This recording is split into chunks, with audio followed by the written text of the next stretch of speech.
Well, hello, and thank you so much for tuning in to this episode of the Audiophile Wannabe Show.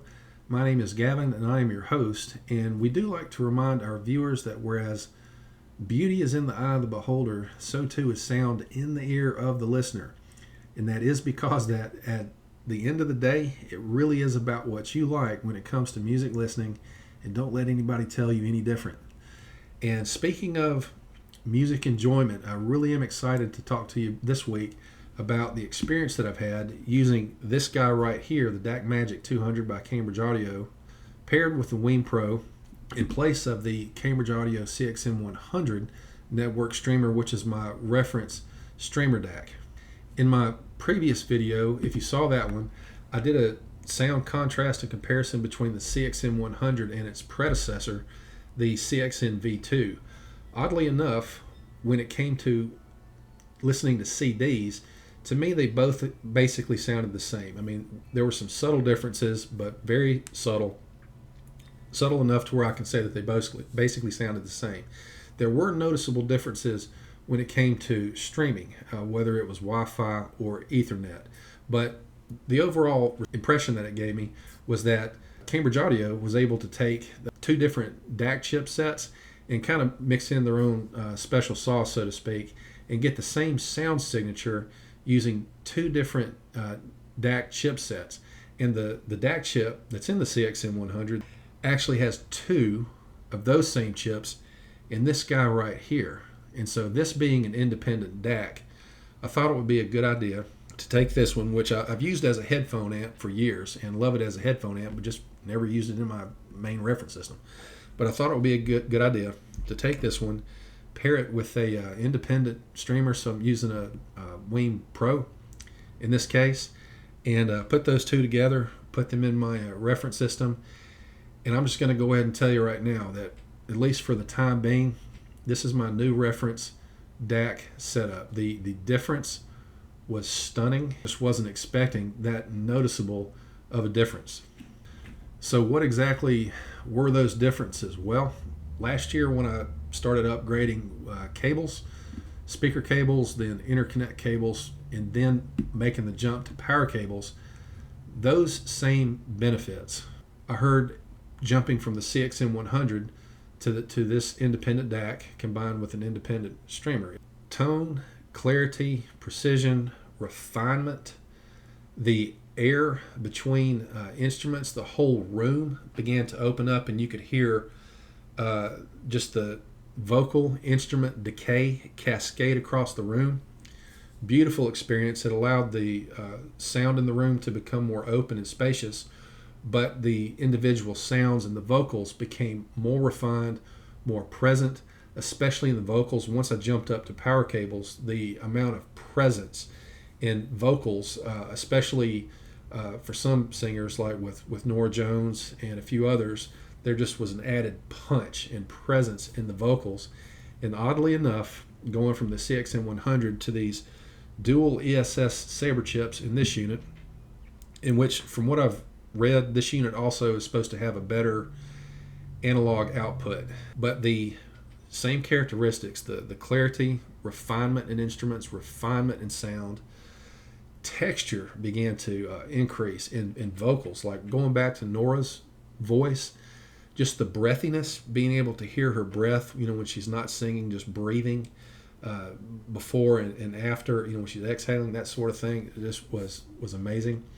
And I went back and listened to some Diana Krall.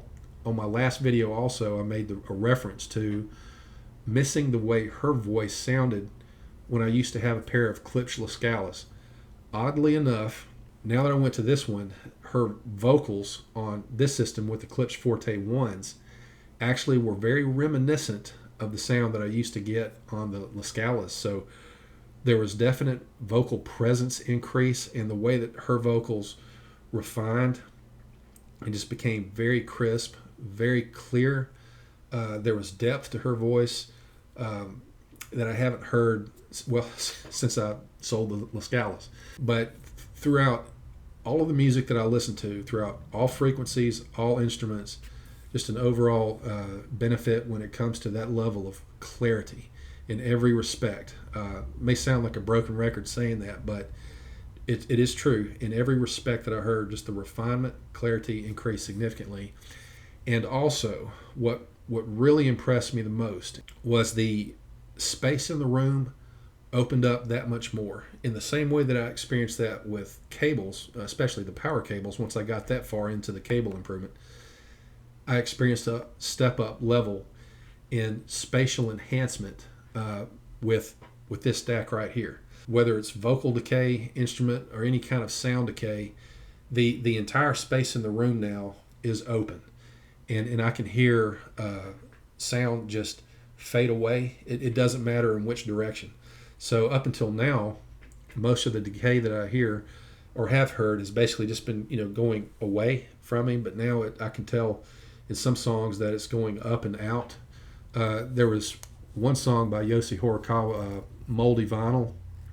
I was even able to hear some new sound, not really sound effects, but just new sounds, kind of in the 2 to 230 position, maybe what sounded like several feet even beyond the wall, on the other side of my speakers, this way and that way. So 2 to 230 and 10 o'clock, 10:30 position. New sounds kind of just out in space that I hadn't heard before. So with the addition in clarity, there was also the ability to hear some just little things in space.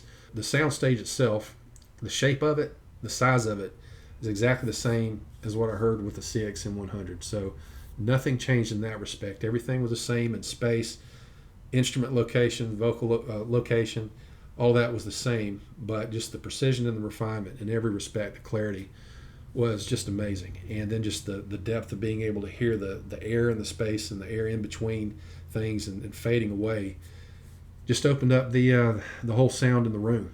So it's been an amazing experience. Didn't expect that level of difference, which is why in the title of the video I'm probably going to say something like just stunned by the results, because it was stunning. And I know that sounds kind of dramatic, but that's what I heard. That's been my experience. I don't know if that's the standard experience that most people have utilizing this DAC.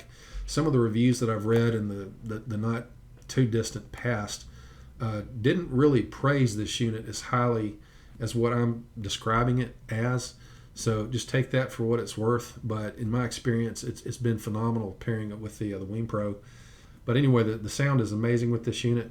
I'm really curious to hopefully eventually hear what they were able to achieve with the EXA 100. I wonder if they were able to achieve this level of performance in a standalone all-in-one streamer DAC. If they did that, that's pretty darn impressive.